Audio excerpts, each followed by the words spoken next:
Hey everybody, this is Kevin coming to you from a field outside of Prophetstown, Illinois.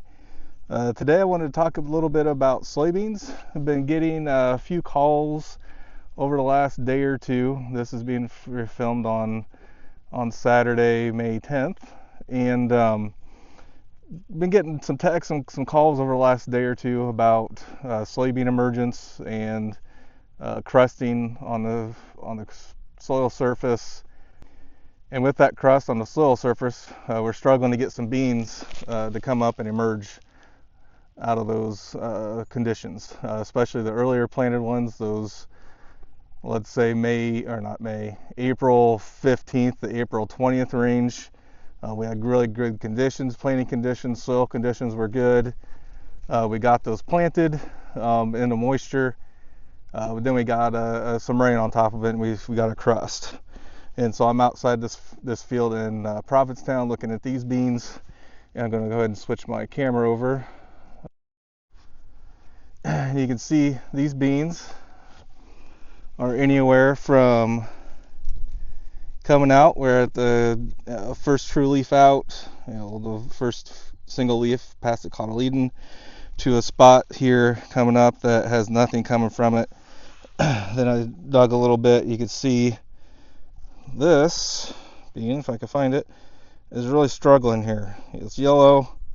This is in the ground. You can see where it kind of hit a hard spot and started growing down instead of up. And that's just a good site of having some compaction issues. So, I guess the question is, where do we pull the trigger, start replanting? What's the levels, that kind of thing?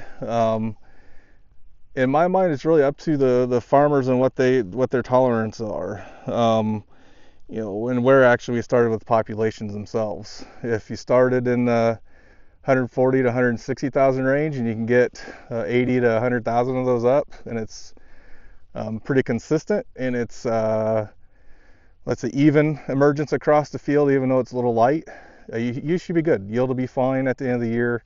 Those planted April 15th, they'll have time to grow, get bigger, and they'll have time to put a lot of yield on, branch off, and get a lot of pods and seeds and get us the yield we want.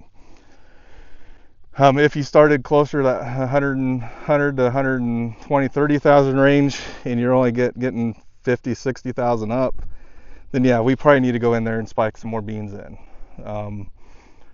You could always try rotary hoeing. That's going to help some. It's going to hurt some as well. Just depends on how big a crush you have out there at the time.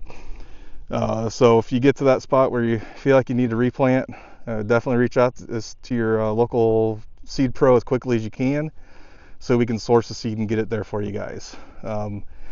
If you need us to come out and help you evaluate the field, don't hesitate to reach out to me or your other local teams. We'll be glad to come out and walk fields with you, fly it if it's big enough, to try to get a good understanding of what is out there in the field. So I guess the main thing from all that is to understand that your channel field team is here to help you guys and help you make those decisions. And if you need something, we'll find the seed for you, and we'll help you get it replanted and help you make the decisions if you need that help. And I guess on the corn side, I haven't heard of much emergence issues coming from it.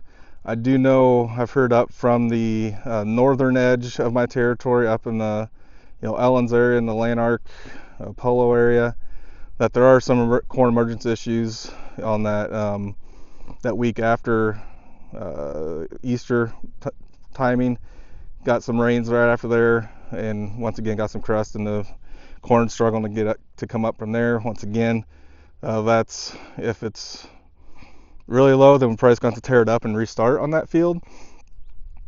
Corn, I'm really not a fan of trying to splice more in a cornfield unless it's specific water holes and it's only one or two holes out there in the field and you're filling it around there.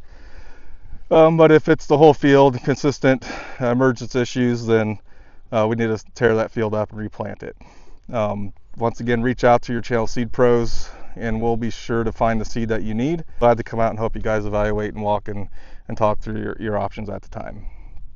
So the corn planted on April 15th, if it didn't get that pounding rain, it's looking Actually, really good. Went and walked a couple fields on the southern edge of my territory this week. Came up really nice. Really good emergence. Not much stand loss at all. So if we caught the window at the right day, it was like most years, it's going to be good.